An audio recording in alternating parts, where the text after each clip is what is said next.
again that we're actually performing it tonight at 7:30, or Katie's performing it.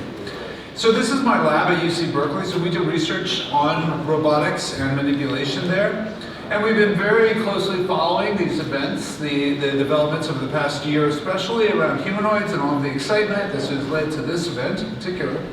And one thing I want to say, and I know that Jonathan mentioned this earlier, but let me try and restate it, that there's this idea floating around that large data solved vision and large data solved language, and therefore large data will solve robotics. So this is something I just want to raise a little question about this, and the reason is not to rain on anyone's parade, because I think it's super important, but and has huge potential, but it's really also important to keep things in perspective. So one thing is that the state spaces of these different modalities is very different. The state space for robotics can be extremely high dimensional, and there's a massive amount of training data, internet scale data, available for the first two, vision and language, but there's almost very little available for robotics. And as some of the panelists were saying earlier, well, we're getting that data, we're getting there. So I just want to say, and I've been following these results, Pi Zero, physical intelligence, very interesting. But someone at Pi Zero, at Physical Intelligence, posted a very interesting slide, basically where he was comparing the amounts of data. So then in my lab, we ran those numbers also, and then we just came up with this visualization that the first one, which is the Google project with many universities, got about 4,000 hours of data. And we can go into details about what hours mean. But then Pi Zero was estimated to be about 10,000 person hours of training data, right? That's how many person hours were required to get that amount of data to get those results. So that's interesting, but if we compare it to GPT-1, okay, it's a factor of 7. That's GPT-1. Then if you compare GPT-1 to GPT-2, you go up by almost a factor of 9 or 10.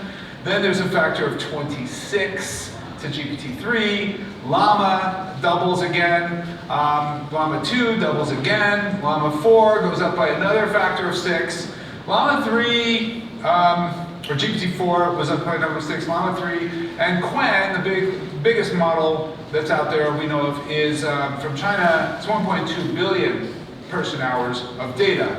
So this is what I want to point out, is that we're talking about the ratio of the amount of data collected so far for robotics is about 1 to 120,000 person years. So when someone says this, well, we're getting it, we'll get there soon, just want to say that could be not so soon. Okay, so just keep that in mind.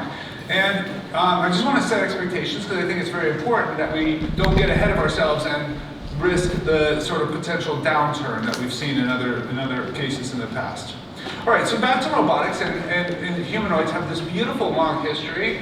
We can really expend hours on this alone, but the Pygmalion from the ancient Greeks, all the beautiful automata from up through the Renaissance, the Golem of Prague, you know of, and of course Mechanical Turk, and this wonderful essay by E.T.A. Hoffman's, or Sandman, which basically has an android that the lead character falls in love with, that is closely related to Mary Shelley's Frankenstein, these are all very similar stories. And of course, RUR, the word robot doesn't appear until 1920.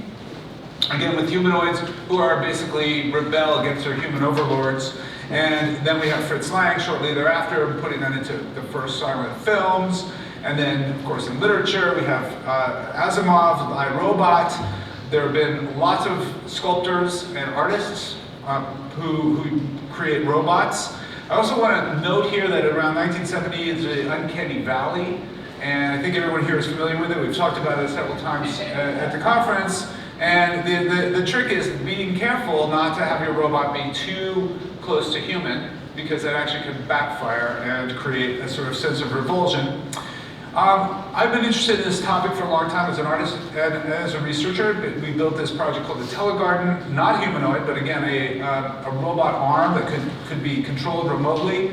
Then we did an extension of that where we had this idea of a teleactor. This is a human basically acting as if it were a robot. to move around and can be directed by people remotely.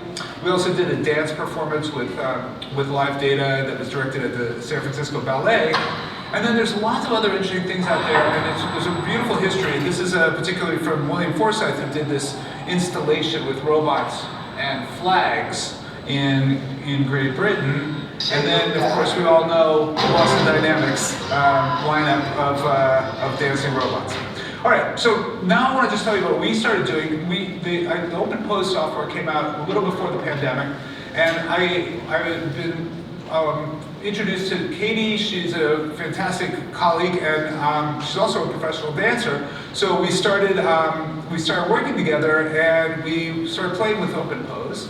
And the idea is that it can take video and extract joint angles from a human body, and it's very good at doing that. It's been trained on lots of data, and so it takes the data, those angles, but there's lots of noisy data. So what we did was we did a Gaussian convolution to smooth it, and then we did a Fourier decomposition to extract sinusoidal elements from that.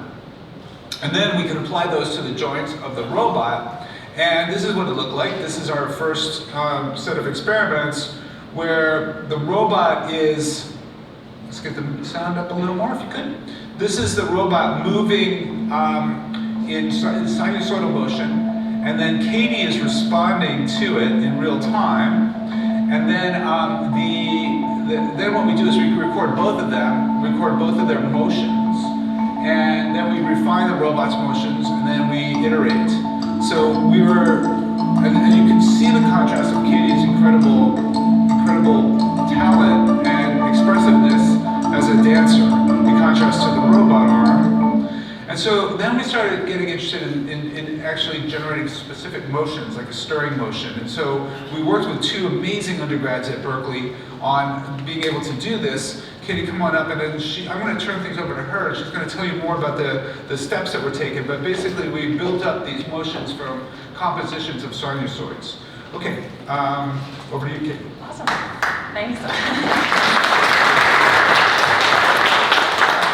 And thanks to Evan for the awesome intro. It's been so amazing collaborating with Ken. So now that we have used Open Pose and I can dance and move around and we're able to generate these beautiful sinusoids, we had the inkling of the start of a concept, and we're thinking, okay, now where do we want to take this? So then Ken and I met this producer out of